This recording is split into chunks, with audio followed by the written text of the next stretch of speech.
harapannya bisa untuk menyediakan waktu atau bahkan meluangkan waktunya ya untuk bisa menuntut ilmu dengan tema-tema pilihan yang sudah kita siapkan, dan pembicaranya juga sudah terkonfirmasi akan dan bisa hadir gitu. Jadi sangat disayangkan kalau misalkan teman-teman kelewatan satu volumenya saja ya. Satu volumenya saja. Oke, teman-teman. Sambil menunggu teman-teman, oke, tadi 37, sekarang kebalikannya guys, 73. Tampaknya sudah mulai ramai dan kita masih menunggu teman-teman yang lain. Saya pengen cek semangatnya teman-teman dulu dong. Cek semangat teman-temannya. Tapi sebelum saya pengen cek semangat teman-temannya, boleh tampilkan kalau misalkan teman-teman tidak terhalang untuk kemudian menampilkan kamera, boleh tampilkan kameranya teman-teman ya. Boleh tampilkan kameranya teman-teman. Dan agar kenapa ya, agar lebih interaktif jika nanti selama pematerian, selama sesi kita sebelum kemudian menyambut materi hadir gitu, pemateri hadir. Dan teman-teman sekalian, saya pengen cek semangat teman-teman dulu nih, cek semangat, asik. Ini paling sesuatu hal yang sangat dinanti-nanti. Boleh dong, saya pengen minta tolong teman-teman sekalian untuk dijaga semangatnya sampai akhir nanti ya, sampai akhir nanti. Tapi sebelum saya cek semangatnya, kita ada baiknya mendengarkan dulu ya, mendengarkan dulu. Oke, belum. Ternyata belum. Jadi kita mendengarkan. Jadi nanti kita cek semangat dulu nih, semangat teman-teman. 76 yang sudah hadir. Boleh teman-teman buka kolom chat di Google Meet-nya. Silakan, saya mau tahu, silakan teman-teman, saya mau tahu seberapa semangatnya teman-teman pada sore hari ini. Boleh ketik 1 dan kirim di komentar jika teman-teman semangat, dan klik 2 jika teman-teman semangat banget. Boleh, yuk. Saya tunggu. 2, 3, 3.000, semangat nih, suka nih. Saya juga makin semangat jadinya sore hari ini memandu acara kali ini. Semangat juga buat nggak sabar lagi nih untuk menunggu Kang Taufik Rifai ya. 100%, 222, asik. Nggak bisa diukur angka, luar biasa. Ternyata semangatnya itu kerasa loh. Teman-teman merasakan nggak sih? Saya merasakan nih, vibes, aura positifnya teman-teman nulis 22222. Loh, semangat itu merinding guys. Ada yang 1 juga, teman-teman. Ada yang 1 juga. Nggak apa-apa, teman-teman.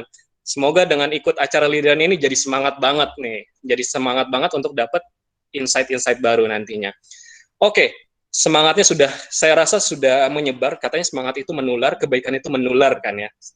Jadi semoga semangatnya teman-teman ini menular ke yang lain-lain. Dari Sabang sampai Merauke ya, dari Sabang sampai Merauke menular semangat itu. Dan saya pengen tahu nih, kalau misalkan tadi teman-teman sudah semangat, saya pengen lebih semangat lagi, teman-teman menuliskan dari mana aja nih kotanya teman-teman. Mungkin di chat sudah ya, sudah dikabarkan. Tapi saya pengen lihat lagi dari mana aja teman-teman hadir pada sore hari ini. Bandung, Magelang, Jogja, Palu, Sukabumi. Saya udah kayak nge-rap ya sore hari ini. Sidoarjo, Gresik, Demak, Pontianak teman-teman. Garut, Sumbar, Malang, Sumedang. Wow. Jakarta juga ada, Indonesia pastinya, luar biasa. Kang Ilham Adi Prasetya dari Unisba ya. Ada Surabaya juga, London ya teman-teman. Mohon maaf nih, logat Jatinangornya, Jati New Yorknya masih ke bawah-bawah nih. Nggak apa-apa. Tapi semoga nanti sambil menyesuaikan ya waktu sore hari ini. Sangatta juga teman-teman. Luar biasa. Jati New York, kita sama ternyata dari Jati New York. Ada juga yang ternyata satu domisili dengan saya ya. Nah, satu domisili dengan saya. Di atas tanah, di bawah langit. Siap. Karawang. Luar biasa. Oke. Terus dijaga teman-teman. Terus dijaga semangatnya teman-teman. sampai akhir kegiatan. Tapi sebelum kita lebih lanjut memulai kegiatan, ada baiknya untuk menambah keberkahan, menambah keberkahan pada forum kita sore hari ini. Alangkah baiknya kita dengarkan dulu tilawah Al-Quran yang akan dibacakan oleh saudara kita Zaim Al-Faruqi. Waktu dan tempat saya persilahkan kepada Zaim Al-Faruqi. Assalamualaikum warahmatullahi wabarakatuh. Waalaikumsalam. A'udzu billahi minasy syaithanir rajim. Bismillahirrahmanirrahim. Wa anzirhum yawmal hasrati idh qudiyal amr wa hum fi ghaflatin wa hum la yu'minun. Inna nahnu narithul arda wa man 'alaiha wa ilaina yurja'un. Wadhkur fil kitabi Ibrahim innahu kana siddiqan nabiyya. Idh qala li abihi ya abati lima ta'budu ma la yasma'u wa la yubsiru wa la yughni 'anka syai'a. Ya abati inni qad ja'ani minal ilmi ma lam ya'tika fattabi'ni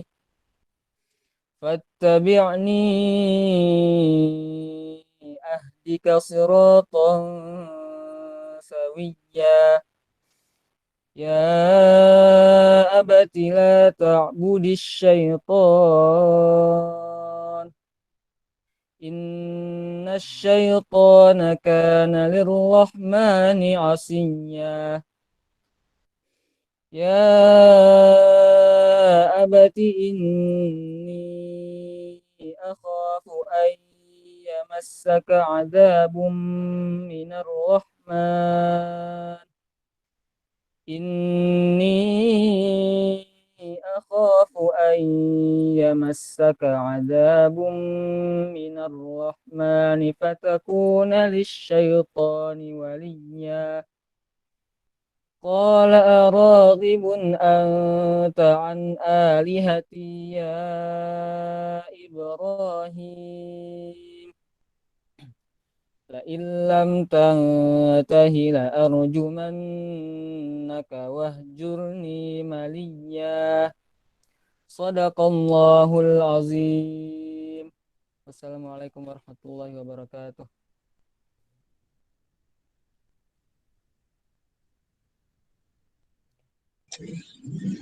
Waalaikumsalam warahmatullahi wabarakatuh.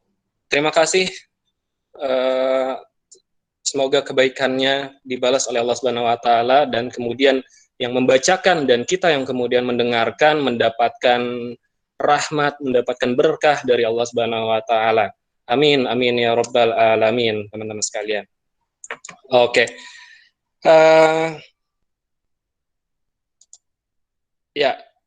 Teman-teman sekalian, pada kesempatan sore kali ini mungkin sudah dijelaskan. Kita sebelum lebih lanjut lagi, saya mau ada sedikit game dulu nih teman-teman, sedikit kuis nih ya.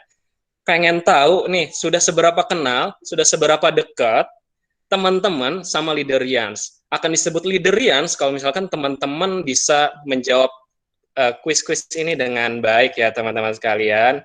Sebentar, ini saya coba kirimkan ya linknya di kolom komentar teman-teman. Sudah saya kirimkan teman-teman. Ini saya pengen ngeliat. Ini pasti akan kelihatan nih. Akan kelihatan.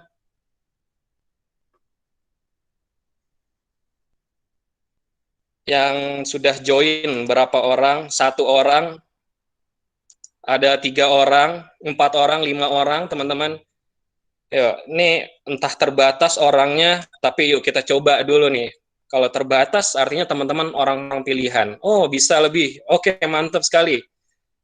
20 orang sudah bergabung, 21 orang sudah bergabung, teman-teman. Oke.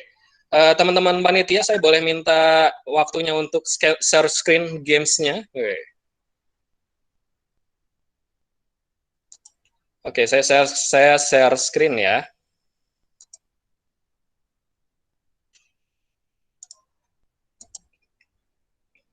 Oke. Terlihat, teman-teman?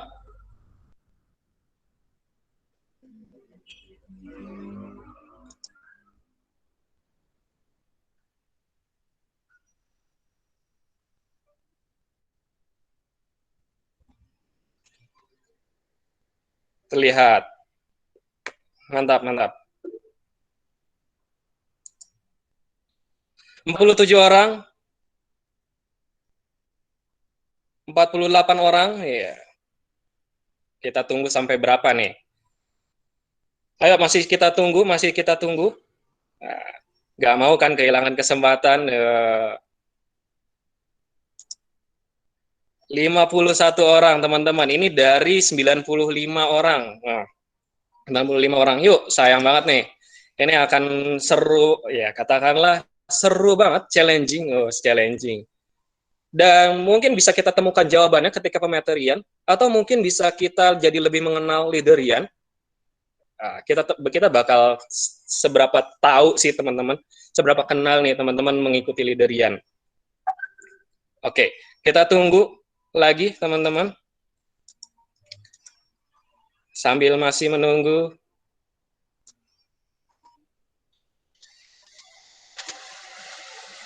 Oke. 59, 60. Masih ada yang mau join lagi? Atau kita cukupkan? Siapa ya? Yeah. Kasih tahu nggak ya? Yeah. 62. Yuk, 1 menit terakhir. Saya kasih waktu sok, 1 menit terakhir. Sekarang 15.47, 15.48 kita akan mulai. Oke, 63. Wah, seru banget nih. Seru banget nih. Semoga soalnya ini ya nggak crunchy gimana gitu ya. Tapi enggak lah. Pasti teman-teman juga bisa mengerjakan ini. Kayak soal ya post test di sebelum kelas materi gitu. Dibilang post test juga nggak susah-susah banget. 15.7, mungkin 15 detik terakhir teman-teman. Oke, 64. Akankah menjadi 65? Iya. Sip, kita mulai ya. 65, pas, bismillah.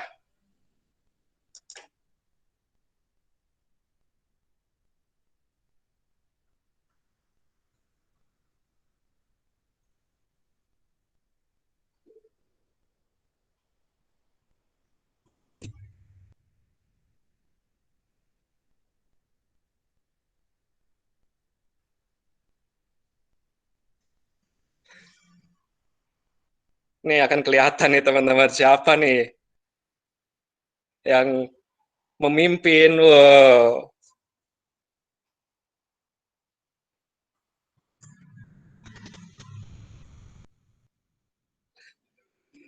Ada calon leader Yas memimpin. Wah, ini tapi masih klasemen sementara ya teman-teman. Asik nih kayaknya nih memperlihatkannya. Soalnya gampang-gampang, nggak begitu susah.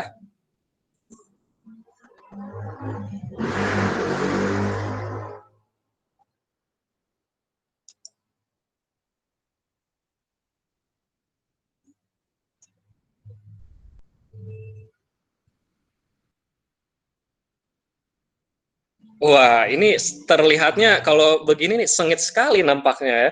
Dari leaderboardnya terlihat teman-teman begitu kompetitif sekali nih. Padahal kita disuruh kolaborasi. Oh, bukan berarti saya mengatakan teman-teman kerjasama ya. Gampang-gampang pertanyaannya. Oke. Sini terlihat tuh.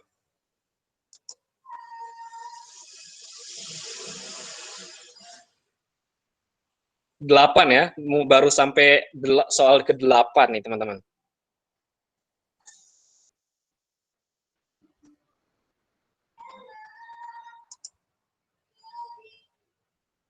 Masih Ken memimpin di sini. Yang leaderboard tertampil di saya ya.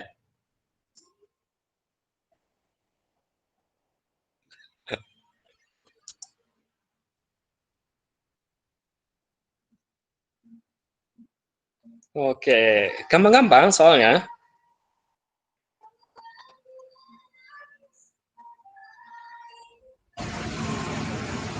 Nah, ternyata soal kedua ini banyak yang salah. Nanti kita temukan jawabannya di sesinya pematerian ya.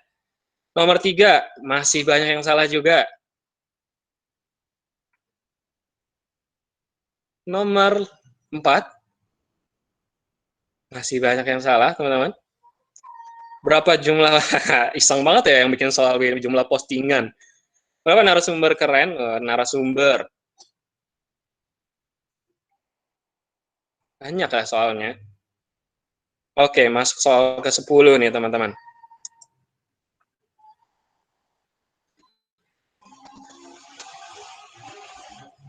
Ini nampak belum berubah kelas atau masih sementara nih ya.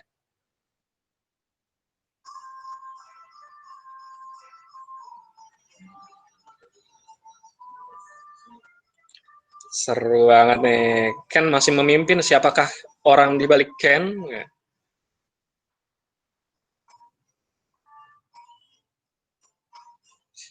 Oke, ternyata volume leaderian berapa masih ada yang salah, teman-teman. Nggak apa-apa, teman-teman.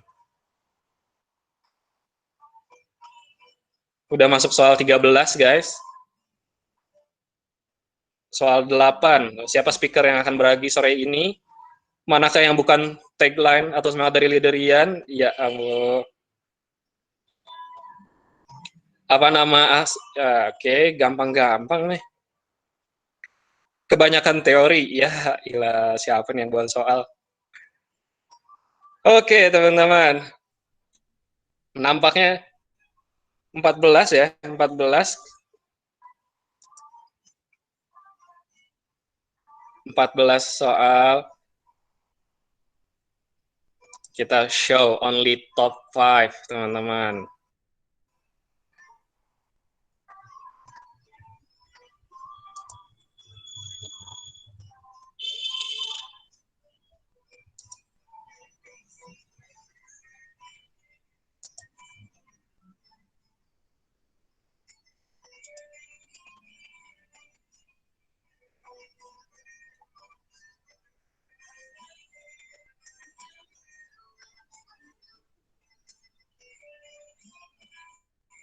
Oke.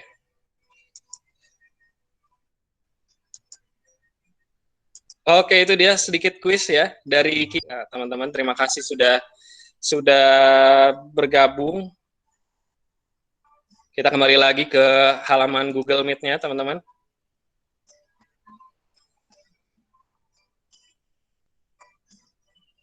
Sip. Oke. Ya, terima kasih teman-teman sudah mengikut. Ya, itu tadi sekedar ada pretestnya ya.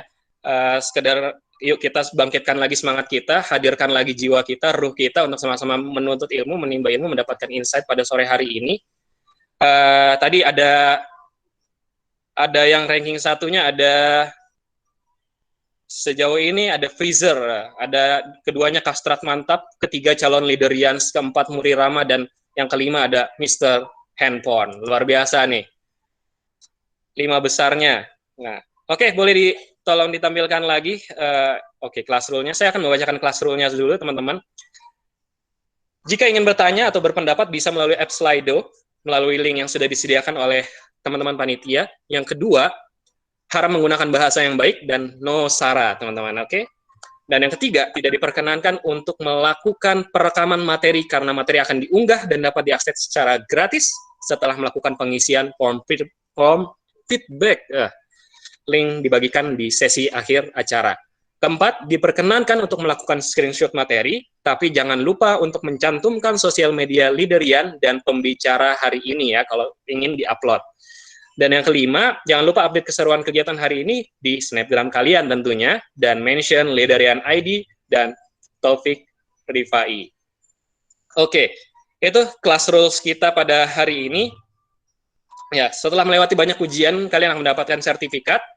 Tapi teman-teman, sertifikatnya tidak sembarang sertifikat, syaratnya teman-teman harus hadir 4 kali webinar dan isi survei di post eventnya ya, setiap acara leaderian ini.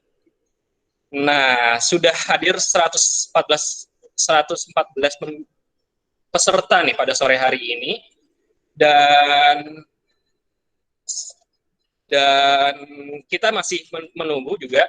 Sebelumnya ini kita perkenalkan lebih jauh lagi, ada Kang Taufik Rifai atau kami panggil Kang Taufik ya.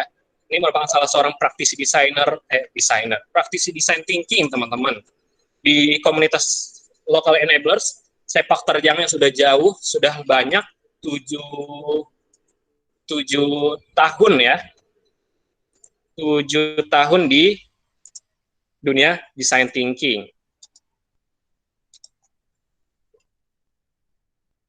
Nah, bentar lagi kita akan menunggu pemateri kita pada sore hari ini, ya teman-teman.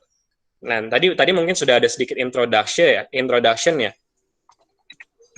Udah introduction terkait design thinking itu apa. Mungkin sedikit bisa kegambar sedikit di soal tesnya tadi ya. Nah, tapi nanti kita akan temukan lagi teman-teman jawabannya langsung dari Kang Topiknya. Nah, sama Kang Topik yang kita sebentar lagi masih menunggu. Nih kalau dilihat pengalaman ya. Hadir Kang Taufik? Udah, Wadi, udah. Alhamdulillah, Kang Taufik sudah hadir. Ya, ini teman-teman pengalamannya untuk kemudian berbicara tentang design thinking, sudah masuk ke berbagai ranah sektor, ranah bidang, inovasi sosial, social enterprise, pendidikan, pemberdayaan, dan politik, serta pengembangan kebijakan, agar kemudian lebih user-centric. Nah, lebih jauhnya, bagaimana teman-teman sekalian, kita langsung saja sapa Kang Taufik Rifai. Halo, Assalamualaikum Kang Taufik.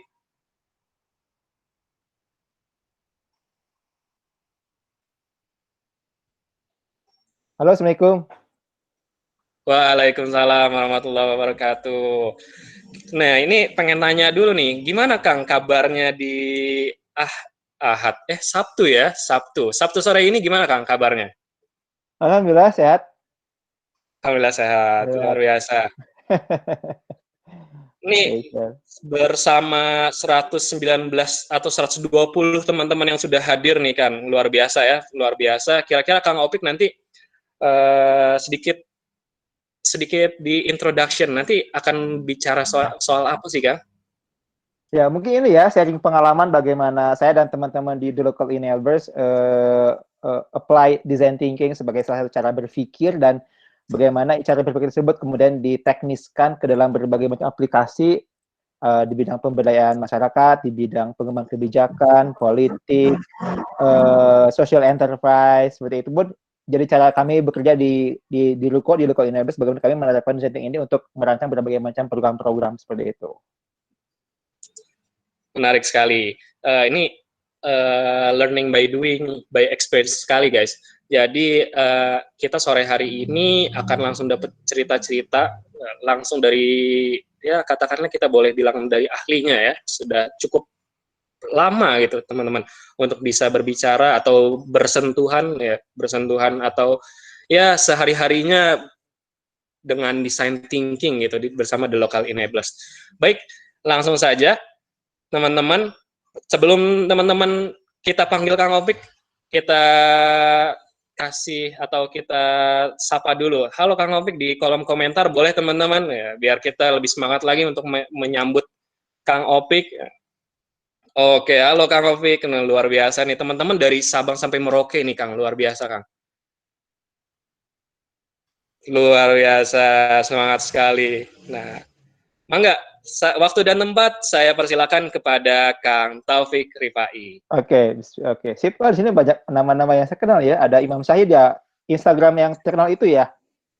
Influencer sekarang Kang. Influencer ya, oh iya maaf, influencer yang terkenal itu ya. Oke, Bismillahirrahmanirrahim. Assalamualaikum warahmatullahi wabarakatuh. Apa kabar teman-teman? Senang sekali atas undangannya, senang sekali ketemu teman-teman leader Rian. Leader Rian itu bagus banget namanya. Leader Rian itu ras untuk menjadi seorang leader seperti itu. Hari ini saya coba akan sharing ya tentang pengalaman saya dan teman-teman di local enablers. Bagaimana menerapkan design thinking sebagai salah satu cara berpikir mindset yang mengajak kita untuk berpikir terstruktur dan maju dan bagaimana aplikasinya di berbagai macam bidang seperti itu. Oke, saya akan izin untuk share screen dulu.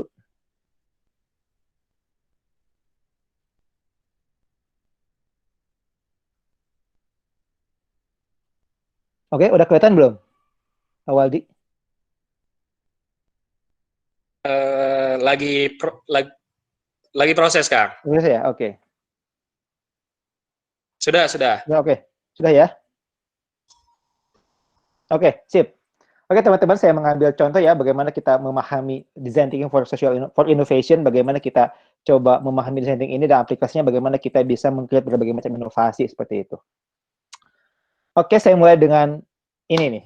Ya, apa ya teman-teman mungkin sudah sering mendengar tentang fenomena ini, fenomena yang saat ini sedang kita rasakan seperti itu, bagaimana Indonesia mendapatkan sebuah peluang yang sangat bagus, yaitu bonus demografi, di mana kita kelebihan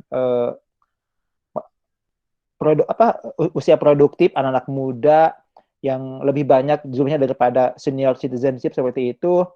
Ada waktu sekitar 25 tahun 2019-2035 dan hari ini kita 15 tahun menuju akhir bonus demografi gitu. Kalau kita refleksi ya ke diri sendiri gitu, kita udah ngapain aja sih? Kita udah punya skill apa, kita udah punya pengetahuan apa, kita udah punya goals apa, agar kita mendesain diri sendiri menjadi sebuah pemuda berdaya saing, berkapasitas, adaptif dengan perubahan, bagaimana kita bisa menjaga relevansi diri agar terus relevan dari berbagai macam kondisi dan tantangan seperti itu. Nah, kalau teman-teman kalau teman-teman sudah mempunyai cita-cita, sudah punya visi hidup tuh mau ngapain, itu beruntung sekali. Tapi saya yakin masih banyak di antara kita yang habis lulus itu mau ngapain, nggak tahu mau ngapain, mau jadi apa, harus punya apa. Ya itu perlu direnungi dan segera teman-teman putuskan mau jadi apa sih gitu. Kita hari ini teman-teman coba refleksi juga, hari ini teman-teman tuh udah punya pengetahuan apa sih, udah punya skill apa sih gitu. Apakah kita sudah menyiapkan diri untuk menjadi pemuda di masa depan yang kita impikan atau belum? Jadi perlu teman-teman refleksikannya gitu. Bagaimana hari ini mungkin saya sering ketemu anak macam-macam mahasiswa dari berbagai macam perguruan tinggi, rata-rata mereka memang masalah kita semua bahwa kita kurang referensi, kurang literasi seperti itu, kurang upgrade diri, nggak terlalu catch up dengan what's happening right now, nggak terlalu sibuk di kampus dengan aktivitasnya masing-masing, terlalu sibuk dengan keilmuannya masing-masing, anak geografi belajar geografi, anak pertanian belajar pertanian, anak ekonomi tanpa mengetahui di luar sana tuh ada kebutuhan apa sih, sehingga kita perlu belajar apa sehingga kita tetap relevan dan tetap adaptif di berbagai macam kondisi dan tantangan seperti itu.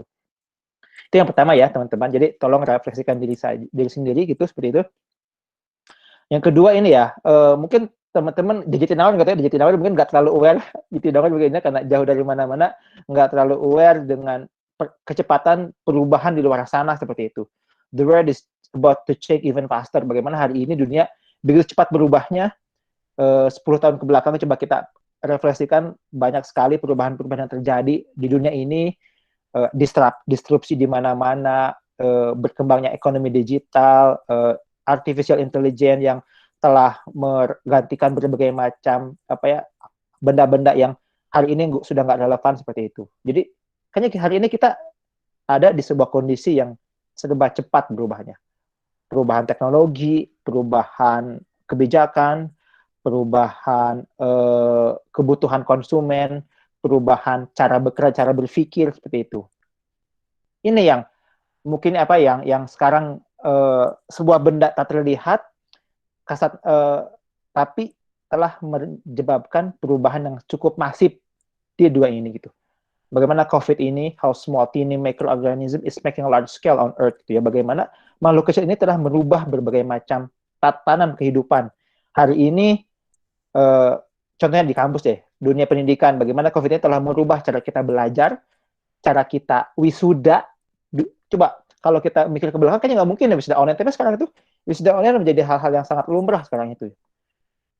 Bagaimana hari ini kita juga perubahan-perubahan tadi itu cepat dan mungkin kita nggak sadar tentang perubahan tersebut sehingga merasa diri ini enjoy, menikmati tanpa ada concern yang kuat bagaimana kita terus mengupgrade diri sendiri gitu. Agar kenapa? Agar kita bisa tetap relevan gitu ya. Jadi bagaimana design thinking ini ngajak kita untuk stay relevan, stay adaptif. Itu yang ketiga. Yang keempat, ini mungkin nggak terlalu nyambung, tapi saya ngebahas ini ya karena saya tuh gemes gitu ya. Mungkin agak nyambung juga sebenarnya tuh. Mungkin teman-teman sering ada dikotomi antara menjadi seorang generalis atau spesialis gitu. Menurut teman-teman bagusnya mana nih?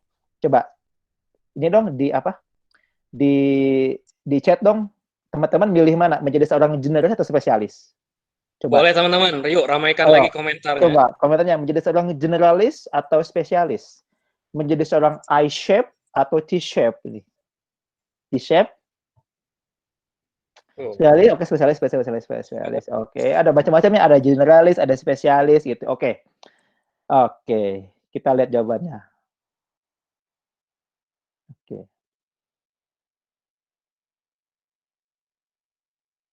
Oke ya. Oke, kelihatan lagi awal di layar saya? Halo, Awaldi? Kelihatan, Kang. Oke, sip. Menjadi generalis spesialis itu ya. Ini pertanyaan saya ya. Ya tadi udah dijawab, ternyata ada yang memilih generalis atau spesialis seperti itu. Nah, saya pernah baca ini ya. Ini direkomendasi oleh teman saya Yorga, dia PhD di LSE di UK. Ada sebuah paper yang bagus banget yang terbit di jurnal Nature yang judulnya itu Defining the Generalist Specialist Niche for Palestine Homo sapiens. Yang ditulis oleh Patrick Horvath dan Brian Stewart. Jadi mereka berdua dari Max Planck Institute dan University of Michigan. Jadi dari paper ini kalau disarikan kemampuan Homo sapiens untuk beradaptasi dalam lingkungan yang berbeda-beda, bahkan termasuk di ekstrim sekalipun, berperan penting dalam menyelamatkan manusia modern dari berbagai macam ancaman. Jadi di masa lalu itu Homo sapiens itu menjadi sebuah makhluk hidup yang dia itu ternyata adaptif dengan perubahan, yang menjadikan dia selamat dari berbagai macam kondisi ekstrim, kondisi dingin dan sebagainya gitu. Nah, si Robert ini sama si Brian ini menganggap bahwa ternyata Homo sapiens itu adalah sebuah makhluk yang dia adalah seorang generalis spesialis. Jadi sekaligus dia adalah seorang generalis spesialis. Itu yang pertama. Mana yang lebih baik? Seorang generalis yang memahami banyak bidang di ilmu di permukaan atau jack of trade, master of none, atau menjadi seorang spesialis yang fokus menguasai satu pengetahuan tertentu secara mendalam gitu. Itu ya yang mungkin teman-teman juga sering ada dikotomi dan perdebatan yang nggak pernah selesai. Kayaknya bagus generalis deh, enggak spesialis dan sebagainya gitu sampai nggak berujung seperti itu. Nah, dari paper tersebut ternyata kondisi hari ini tuh dengan adanya disrupsi perubahan yang sangat cepat yang tadi saya sebutkan sebelumnya, tidak perlu lagi ada dikotomi antara generalis sama spesialis. Dalam era VUCA, peran manusia yang adaptif dalam berbagai macam kondisi menjadi sebuah keharusan. Gitu ya, adaptif, relevan, di berbagai macam kondisi itu menjadi sebuah keharusan. Menjadi seorang generalis dan spesialis di saat bersamaan menjadi hal yang harus dilakukan agar tetap bisa bertahan dan berdaya saing. Ternyata sejarah yang dulu Homo sapiens itu adaptif, sekarang itu menemukan kembali relevansinya gitu. Di kondisi yang sekarang yang serba cepat, perubahan dan sebagainya, kondisi ekstrim sebenarnya ternyata menjadi seorang generalis dan sekaligus menjadi sebuah keharusan. Dan ternyata bisa gitu. namanya T-shaped people, generalis, spesialis dalam waktu bersamaan gitu. Nah, dan itu ternyata dibuktikan dengan paper yang lain. Saya baca ini juga dari MIT dan Harvard, penulisnya yang meneliti perpindahan ilmu pengetahuan dari organisasi ke organisasi lain. Dari sini itu saya sarikan ternyata pentingnya menjadi spesialis di satu industri tertentu, di satu sisi, tapi juga menjadi generalis yang menguasai berbagai macam ilmu di saat yang bersamaan gitu.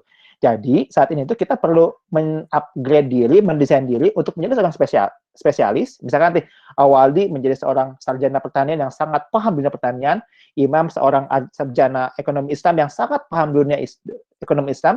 Tapi dalam waktu bersamaan juga kita punya atap itu generalisnya yang menjadikan kita paham berbagai macam ilmu desain, ilmu misalkan public speaking dan sebagainya, yang menjadikan kita menjadi seorang generalis spesialis seperti itu. Nah, kemudian bagaimana konteksnya di dunia pendidikan nih? Karena teman-teman adalah seorang akademisi, mahasiswa yang datang dari berbagai macam perguruan tinggi dan universitas, bagaimana konteksnya generalis spesialis? Nah, ini.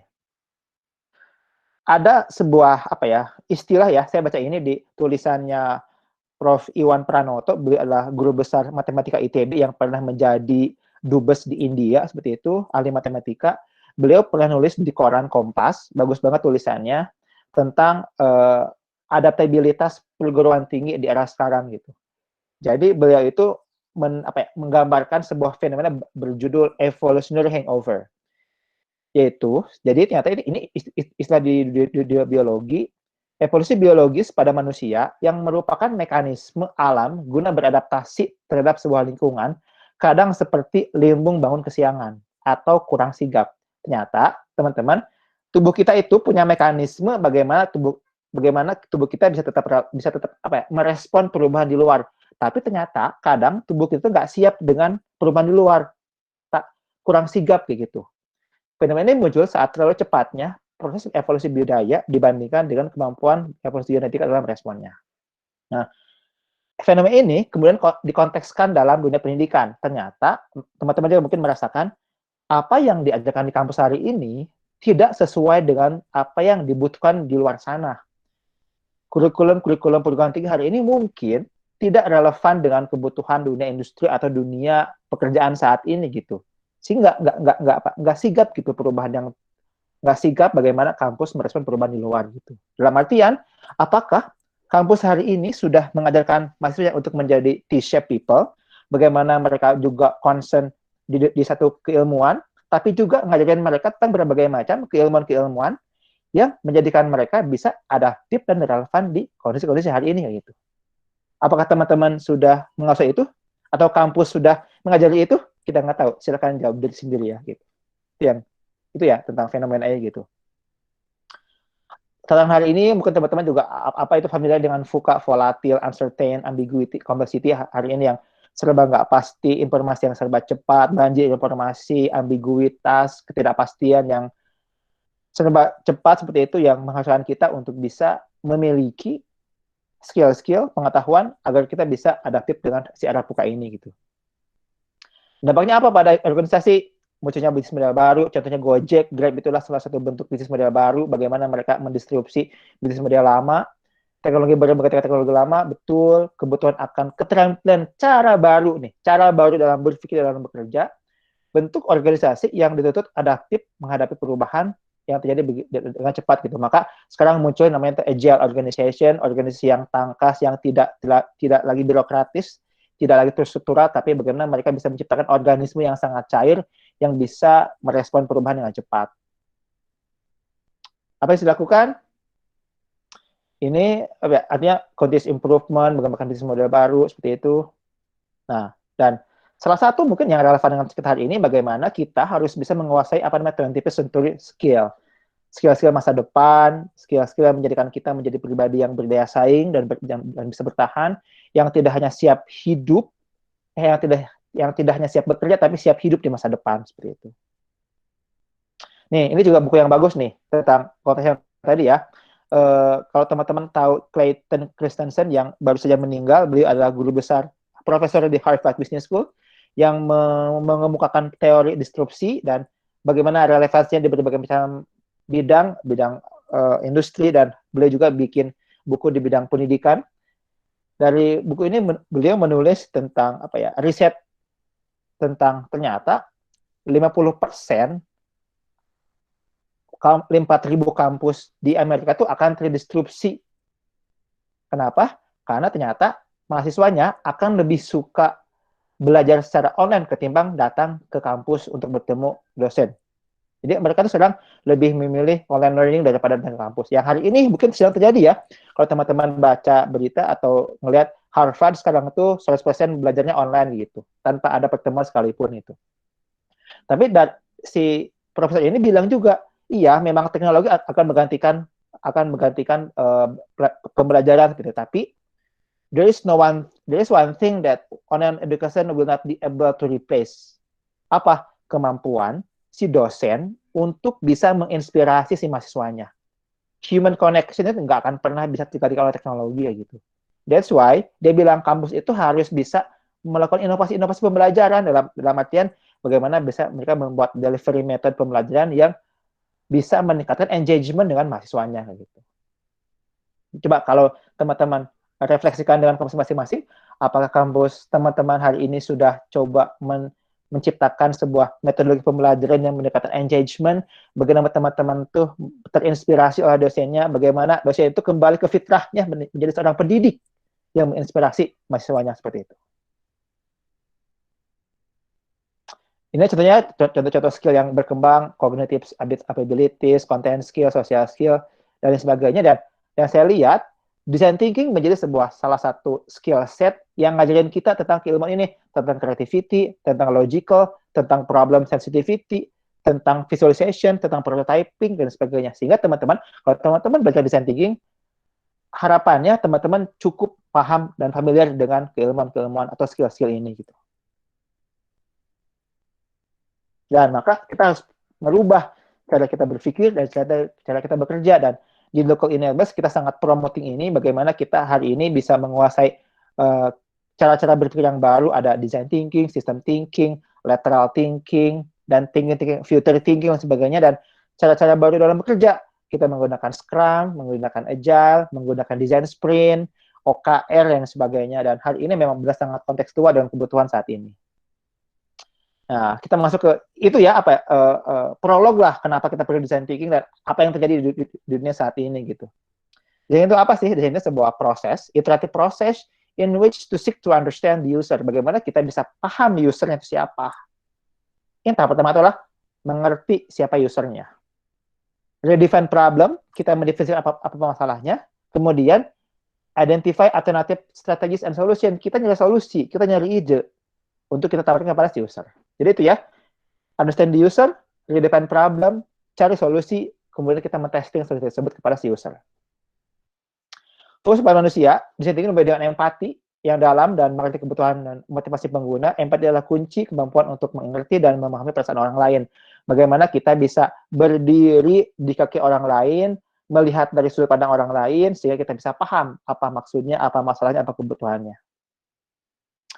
3 penting design thinking itu, yang pertama empati tadi ya, understand the needs of those you are designing for, bagaimana kita mengerti kebutuhan si usernya, target kita siapa, kita mengerti sudut pandang mereka, apa yang mereka pikirkan, apa yang mereka katakan, ideation, kemudian kita nyari solusinya apa untuk men-solving masalah yang kita temukan, dan experimentation, kita mencoba ide tersebut, kita mencoba solusi tersebut untuk kita terapkan kepada si user. Apakah solusi ini bekerja atau enggak? Intinya kita bisa mendapatkan feedback dari user tersebut, sehingga nanti kita bisa memperbaiki solusi kita. Prosesnya ada 5, empathize, define, ideate, prototype, testing. Akan coba saya bahas satu persatu. Yang pertama empathize ya. Empathize yang tadi saya jelaskan, bagaimana kita bisa mengerti kebutuhan user kita mengerti sudut pandang mereka, apa yang mereka pahami, apa yang mereka katakan, apa yang mereka lakukan, sampai kita bisa mengerti dari berbagai macam sudut pandang. Gimana tekniknya?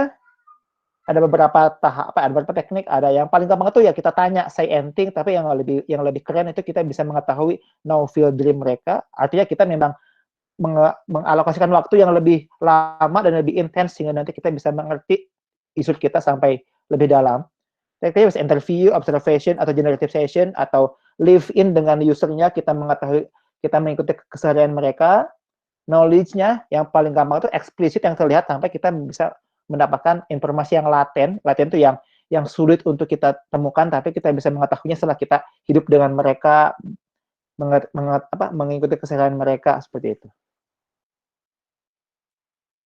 Nah, ini juga generasi apa yang ini juga teman-teman perlu memahami ya tentang perbedaan generasi, gap generation, bagaimana baby boomers itu berpikir, Gen X, milenial, Gen Z, alpha yang mungkin sekarang, dan lain sebagainya, bagaimana teman-teman bisa memahami perbedaan dari generasi ini, sehingga teman-teman nanti ketika approach perbedaan user ini, teman-teman bisa mengetahui, oh ternyata kalau saya ngomong sama Gen X itu kayak gini ngomongnya, kalau saya ngomong sama Gen milenial kayak gini ngomongnya, seperti itu. Jadi ini mempermudah teman-teman untuk nanti ketika approaching kepada user. Contoh nih, teman-teman pernah naik angkot ya, angkot di kota Bandung, contohnya angkot di kota Bandung, angkot adalah salah satu problem yang cukup sering muncul di berbagai macam kota di Indonesia gitu. Bagaimana tipikal angkot mungkin ngetem dan sebagainya gitu. Tapi pernah nggak sih teman-teman berempati jadi supir angkot itu? Kenapa sih supir angkot itu ngetem? Kenapa sih supir angkot itu ugal-ugalan dan sebagainya gitu? Dan di 2013 nih teman-teman Richard Indi, Kang Saska, Teh Mita, dan lain sebagainya pernah membuat sebuah movement namanya Angkot Day. Angkot Day waktu itu angkot Kelapa Dago seharian dibuat gratis. Kenapa gratis? Solusi gratis ini tuh dihasilkan dari proses design thinking, di mana ketika tahap empathizing itu relawan ikut jadi supir angkot untuk melihat sudut pandang supir angkot, untuk berempati supir angkot kenapa sih ngetem dan sebagainya gitu. Ternyata ketika mereka ngetem, oh paham ternyata supir angkot melihat penumpang itu bukan manusia tapi duit gitu, uang. Biasanya mereka ngetem karena mereka nyari duit, nunggu uang kayak gitu. Jadi kadang-kadang teman-teman, solusi itu kita bisa dapatkan, solusi itu nggak sederhana, small but impactful, tapi ternyata menjawab kebutuhan dasar manusia gitu. Empati menjadi sangat penting, menjadi kunci bagaimana nanti kita bisa mendefine apa masalah untuk kebutuhan dari si user. Contohnya juga ini, saya dan teman-teman di Local Enablers, dan awalnya juga lagi magang di saya, kita sedang mengembangkan program Impact Entrepreneur, itu ngasih beasiswa selama 2 tahun kepada teman-teman bidik misi di UNPAD, untuk harapannya mereka bisa menjadi seorang social entrepreneur.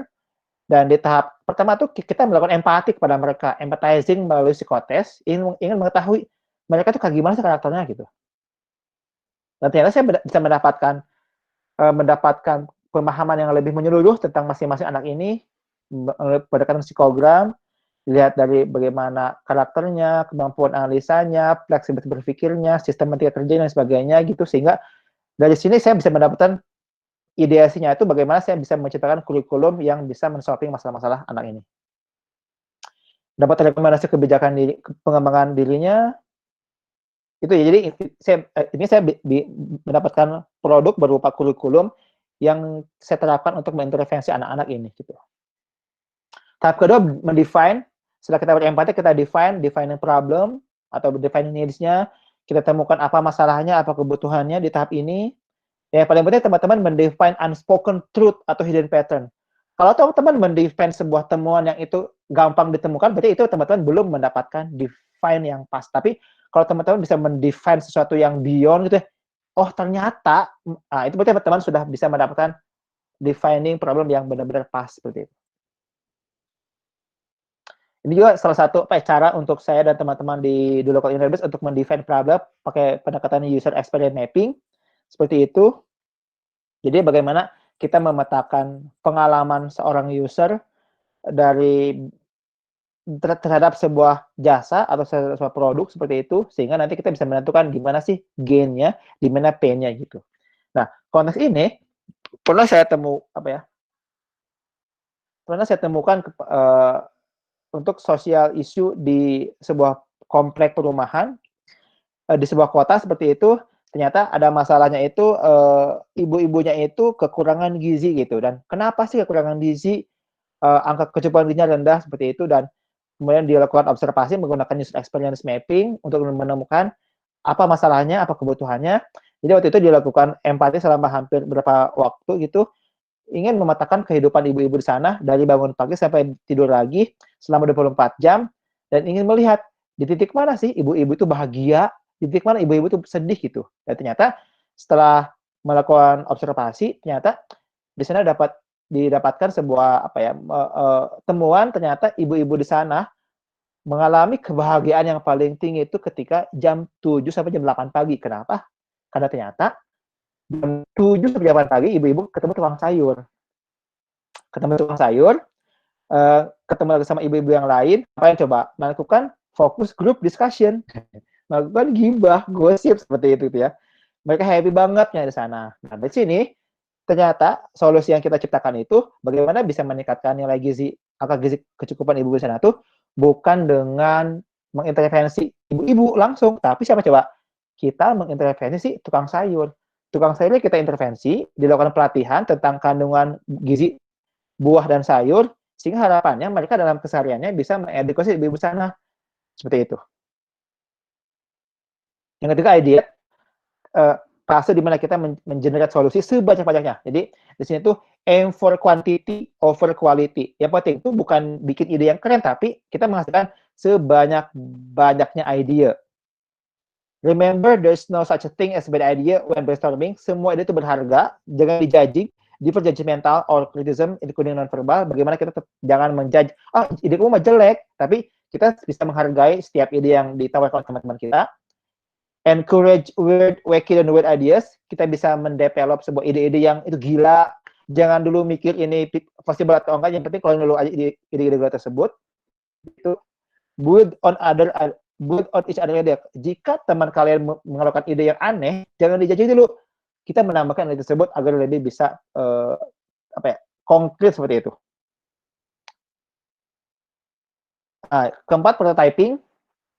Tahap di mana kita memvisualkan ide kita, dari idenya mungkin masih sketch gitu, tapi kita bisa mewujudkannya menjadi sebuah produk 3 dimensi yang bisa dipahami oleh user, sehingga nanti user bisa memberikan feedback seperti itu. Yang kelima, testing. Kita nge-testing si prototype tersebut kepada user, untuk apa? Untuk generate feedback. Bagaimana kita melihat bagaimana si user menggunakan produk kita, menggunakan solusi kita, atau bagaimana ketika testing kita dampak feedback apa yang muncul, kita tulis feedback tersebut, untuk kemudian kita akan gunakan feedback tersebut untuk menyempurnakan si produk kita, seperti itu. Ini contohnya pengalaman TLE, bagaimana TLE itu datang ke berbagai macam tempat di Indonesia untuk mengenerate berbagai macam program-program basisnya design thinking. Gitu. Ini saya datang ke Kalimantan Barat, di Desa Mengkayang, itu perbatasan Malaysia Timur. Saya datang ke sebuah desa, namanya Desa Sahan. Di sana itu punya banyak potensi dengan tengkawang. Buah tengkawang itu buah yang berbuah 5 tahun sekali dan khas Kalimantan. Buah yang bisa diolah menjadi produk turunan itu macam-macam, butter seperti itu. Dan saya ngajak stakeholder di sana untuk turun ke desa, melakukan observasi, melakukan empati untuk melihat ada masalah apa, ada kebutuhan apa. Selama hampir 2 hari waktu itu kita observasi. Setelah itu, nah sini juga saya mengobservasi konteksnya di sana seperti apa, dimulai demografi sampai teknologi sampai berbagai macam kondisi di sana. Saya juga empati si para petaninya, menggunakan empati map, apa yang mereka lihat, dengar, rasakan, lakukan, pengennya apa.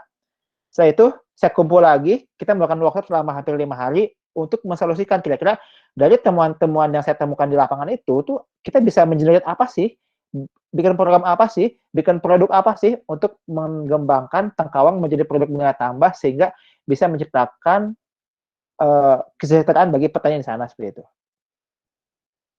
Nah, ketika prototyping, jadi dari sini saya mendapatkan gambar, ternyata tengkawang itu bisa dibuat mie, bisa dibuat donat dan sebagainya gitu. Dan saya coba ajak teman-teman Telekomprop, Ina dan teman-teman, kita bikin berbagai macam produk turunan dari tengkawang dan kita melakukan prototyping bersama ibu-ibu di sana. Kita ngajarin ibu-ibu di sana bagaimana mendevelop tengkawang menjadi berbagai macam produk-produk turunan. Kita ngajarin di sana seperti itu. Ini sesi prototypingnya dengan warga. Ini ketika prototyping kita akan men-prototype-nya tengkawang, ada cookies, ini desain kemasannya. Ini ada bikin pie juga. Desain kemasannya ini pie tengkawang.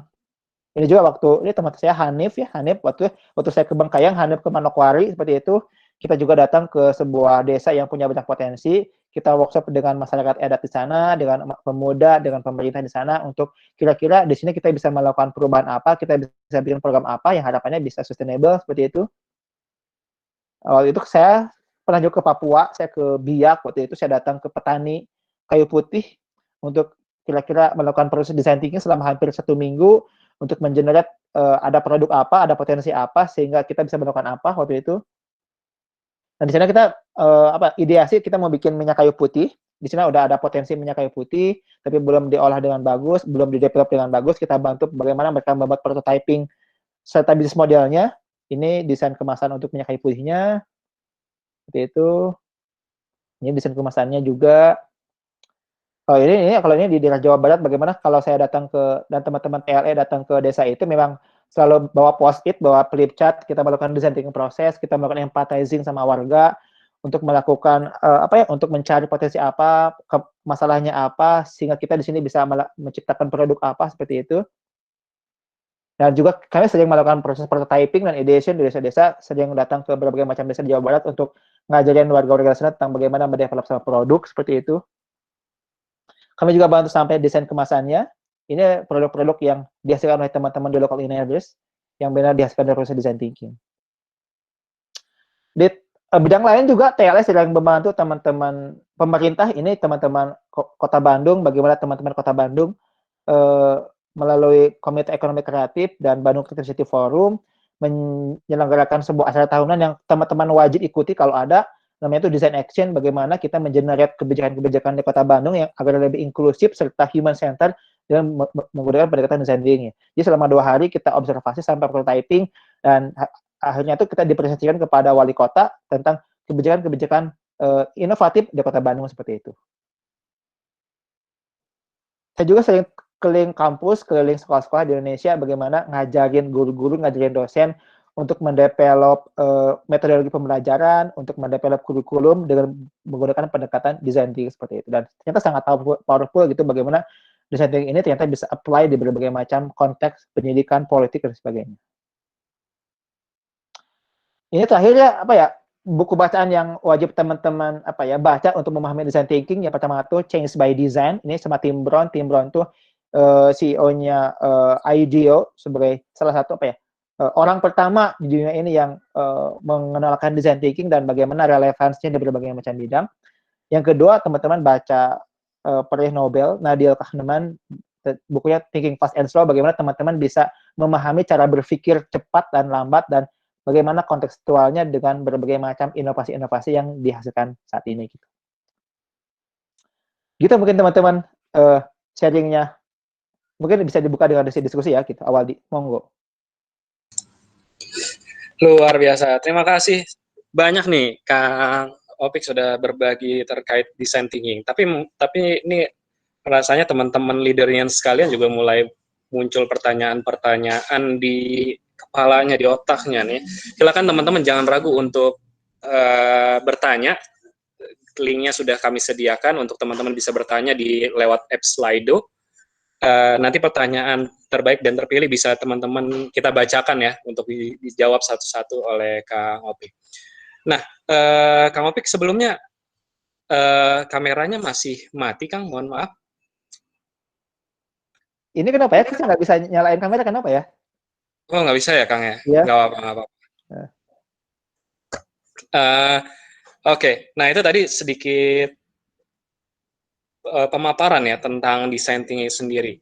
Nah, tapi mungkin ada yang pengen saya tanyakan sih, Kang, terkait dengan penggunaan design thinking itu sendiri. Seperti halnya sekarang nih ya. Ya, kan kita tadi mungkin sudah sedikit disinggung bahwa harus tangkas, agile, dan segala macamnya, itu menjadi mindset. Nah, pertanyaannya di era pandemi hari ini, gitu, di era pandemi ini, kita melakukan design thinking itu biasanya buat apa, atau bisa buat apa sih, Kang, gitu, untuk hari pandemi ini, gitu. Dan menggunakan apa, gitu. Ya. Oke, jadi TLE menjadi salah satu organisasi yang sangat terdampak oleh COVID gitu ya. Bagaimana kita yang awalnya punya bisnis model yang offline tiba-tiba harus online gitu ya. Dan bagaimana kita harus bisa adaptif, responsif, tangkas, agile agar kita bisa tetap relevan kayak gitu. Dan alhamdulillah ternyata TLE menjadi apa ya, cukup adaptif. Bagaimana hari ini kita coba apa ya, bisa bisa menggunakan berbagai macam framework yang bisa kita gunakan sebagai sebuah ejawantah dari proses design thinking gitu ya. Mungkin Atif, saya mau share screen dulu sebentar, boleh di itu dulu. Oke, teman-teman panitia berganti sama Kang Opik dulu nih. Oke. Minta tolong di stop presenting dulu sama teman-teman panitia. Siap. Iya.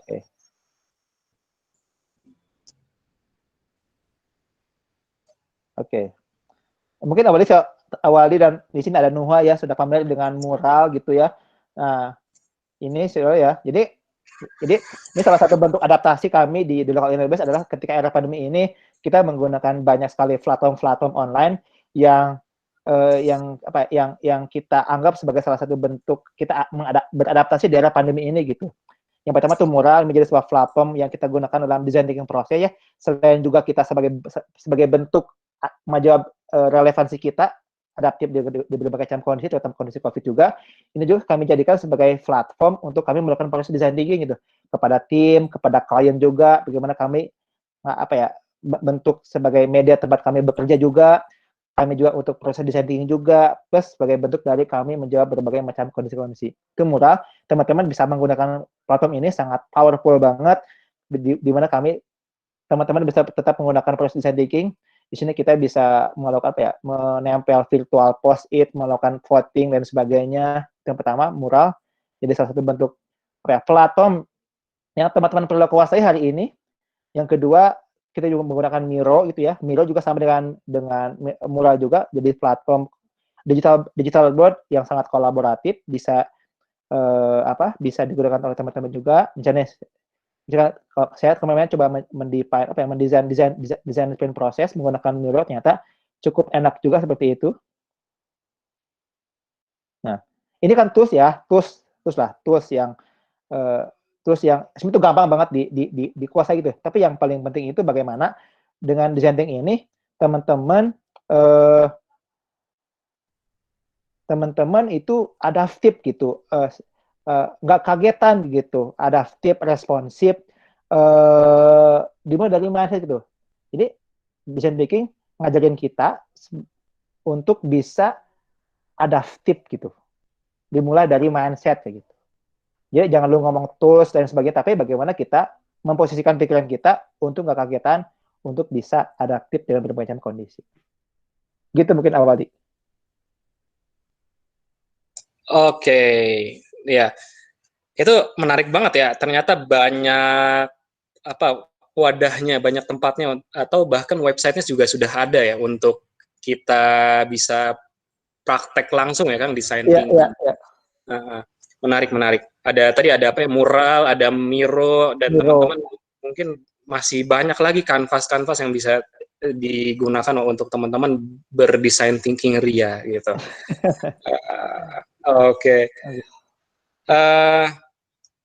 Nah, tapi sebenarnya saya penasaran Kang, ada berapa banyak kanvas sih Kang sebetulnya? Banyak banget ya Kang? Ada bisa dikalkulasikan nggak Kang, sebut angka?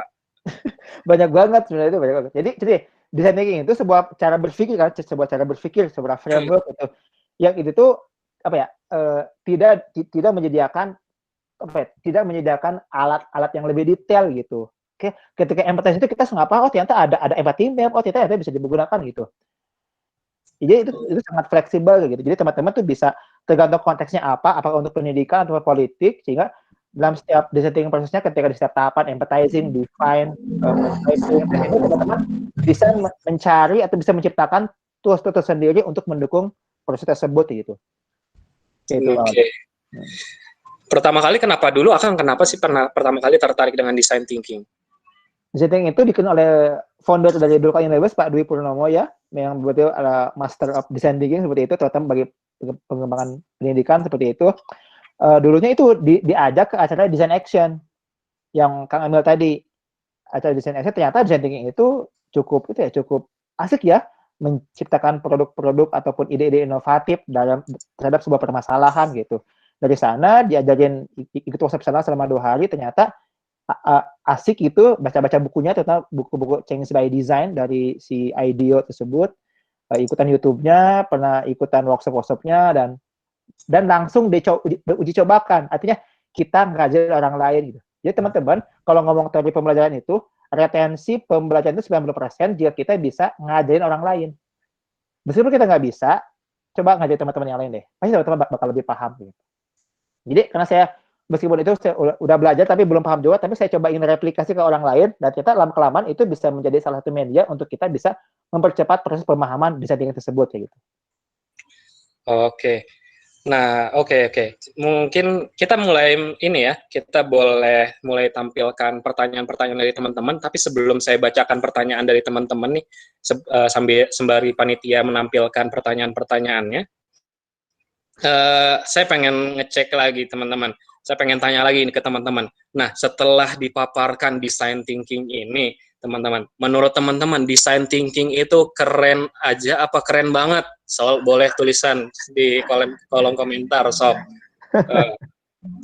Saya pengen lihat semangatnya masih terjaga nggak nih sampai sekarang nih. Oke, keren pisan, keren abis, Kang.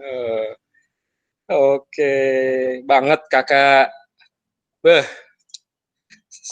teman-teman yang juga jawab di kolom komentar juga saya katakan teman-teman keren, leaderians sekalian keren. Oke. Terima kasih teman-teman tanggapannya. Nih kalau misalkan teman-teman masih mau nanya ya, semangatnya di konversi menjadi sebuah pertanyaan, nih pasti udah lebih banyak nih pertanyaannya.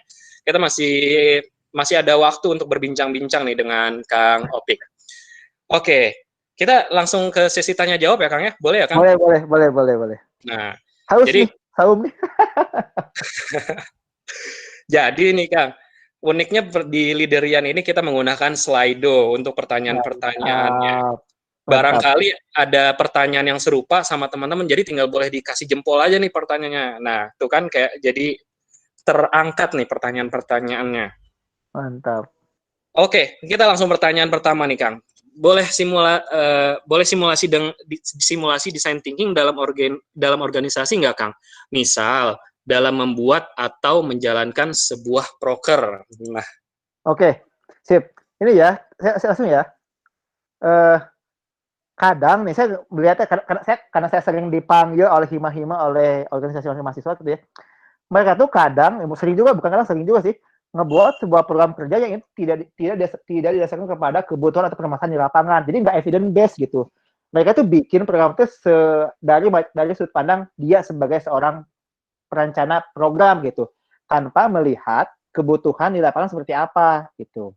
Sehingga yang perlu pertama kali teman-teman lakukan adalah melakukan evidence based. Artinya teman-teman melakukan observasi dulu, melakukan empathizing dulu tuh, kira-kira di target teman-teman itu tuh ada masalah apa sih? Teman-teman misalnya Hima A bikin program untuk mahasiswa semester 5 gitu. Nah, mahasiswa semester 5 itu punya problem apa sih? Punya needs apa sih? Observasi dulu aja. Melakukan riset, diskusi, tanya jawab, dan sebagainya, sehingga teman-teman mendapatkan temuan-temuan. Nah, saat teman-teman tadi mendapat temuan tersebut, teman-teman kumpul lah dengan beberapa orang misalkan. Undang orang-orang dari berbagai macam latar belakang, perbedaan pemikiran, undang berbagai macam stakeholder, agar apa? Agar kita bisa menghasilkan solusi yang lebih komprehensif gitu. Jadi saat teman-teman tadi mendapatkan pemahaman secara observasi, teman-teman kumpul, melakukan design thinking proses, dipandu oleh seorang fasilitator, ngumpul lah. Temuannya apa, mendefinisikan apa, idenya apa, gimana prototipe-nya, gimana testingnya gitu. Nah, ketika testing, teman-teman tuh ingat, design thinking itu adalah proses iteratif, tidak bisa menghasilkan solusi yang keren dalam satu kali proses. Gitu. Jadi ketika teman-teman tadi menciptakan sebuah program kerja, testing dulu ke user, ke targetnya, gimana respon mereka. Oh ternyata setelah di testing ternyata, oh ada feedback, ini nggak bagus, ini bagus. Nah, feedback tersebut kemudian teman-teman olah untuk apa? Untuk nanti di next step-nya atau di next minggunya atau di next time-nya, teman-teman punya learning, punya pembelajaran yang sangat bagus untuk kemudian pembelajaran tersebut diterapkan di solusi yang lebih bagus lagi. Artinya teman-teman nanti punya prototipe yang lebih bagus, lebih tervalidasi dari user. Gitu mungkin Awaldi. Saya singkat ya. Oke. Nah, Itu ya buat jawaban nomor pertama nih teman-teman. Tapi kalau boleh di ini ya teman-teman, kita berbagi nih secara leaderian sekali, secara leaderian ini di konsep kita juga discussnya dengan Kang Opik nih teman-teman, luar biasa nih Kang Opik ya. Jadi teman-teman sangat disayangkan banget nih kalau misalnya teman-teman ini organisasi juga kan, katakanlah leaderian ini organisasi, kita membuat sebuah program didesain dengan ya pendekatan design thinking, mindsetnya adalah design Iya, iya, thinking. iya.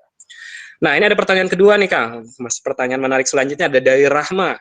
Kang, menurut saya DT itu justru membuat tahapan dan upaya pencarian solusi menjadi lebih lama karena prosedurnya yang terlalu panjang. Nah, apakah ada tools lain atau gimana, Kang? Atau gimana sih cara simplify-nya gitu, menyederhanakannya? Gimana ya, Kang Opik? Nah, oke. Ya emang di situ itu lama. Jadi gitu teman-teman ya. Jadi saya pernah hadir di sebuah diskusi ya tentang bagus banget the ugly side of design thinking. Jadi ada pro con design itu ya. Bagaimana ternyata seseorang yang datang dari keilmuan desainer, arsitektur itu memandang orang-orang bisnis yang apply design thinking itu terlalu cepat. Kamu tuh melewatkan sebuah proses namanya itu design creep. Jadi itu ketika kita mengkritisi setiap design thinking proses. Apakah kita sudah melakukan empati dengan benar? Apakah sudah melakukan define dengan benar? Itu namanya design kritik ini itu. Emang lama design thinking itu, apalagi udah tahap empathizing itu sangat lama gitu. Apalagi dalam konteksnya itu adalah social innovation, social enterprise, yang masalah-masalah sosial itu pasti lama gitu. Nah, karena lama, kemudian Google itu bikin sebuah breakthrough namanya design sprint. Bagaimana kita bisa apply design thinking principle ke dalam proses yang lebih singkat 5 hari. Hari pertama empathizing, hari kedua define, hari ketiga ideation, hari keempat prototyping, hari kelima testing. Itu 5 hari. Itu beres. Tapi tetap iteratif. Dicoba dibuat, ditesting, diperbaiki, ditesting, perbaiki gitu. Emang lama desain itu. Tapi pasti kita akan bisa menghasilkan sebuah proses, sebuah produk yang benar-benar user centric kayak gitu. Gitu ya jawabannya. Iya. Nah, itu teman-teman buat jawabannya. Nah, ini ya ada pertanyaan. Oh, ini pertanyaannya menyalip nih guys. Itu tadi untuk menjawab pertanyaan Rahma. Semoga nggak puas ya Rahma, karena kalau puas nanti Rahma berhenti mencari jawabannya, karena masih banyak jawaban. Nih ada pertanyaan lagi teman-teman dari Anonymous ya, anonim ya. Bagaimana implementasi design thinking dalam kehidupan berorganisasi nih Kang? Masih belum kebayang Kang. Makasih. Nah, ya. Kang mungkin bisa nggak ya Kang dicontohkan sederhana sama Kang Opik aja. Karena kalau misalkan di 125 cukup ribet ya. Tapi biar sedikit teman-teman kebayang gitu di breakdown per prosesnya gitu Kang. Bisa nggak Kang? Mungkin kan nggak Kang? Apa? Untuk implementasinya ya? Ya, ini ya, mungkin awalnya nanti bisa nambahin saya yang sebagai praktisi di organisasi ya.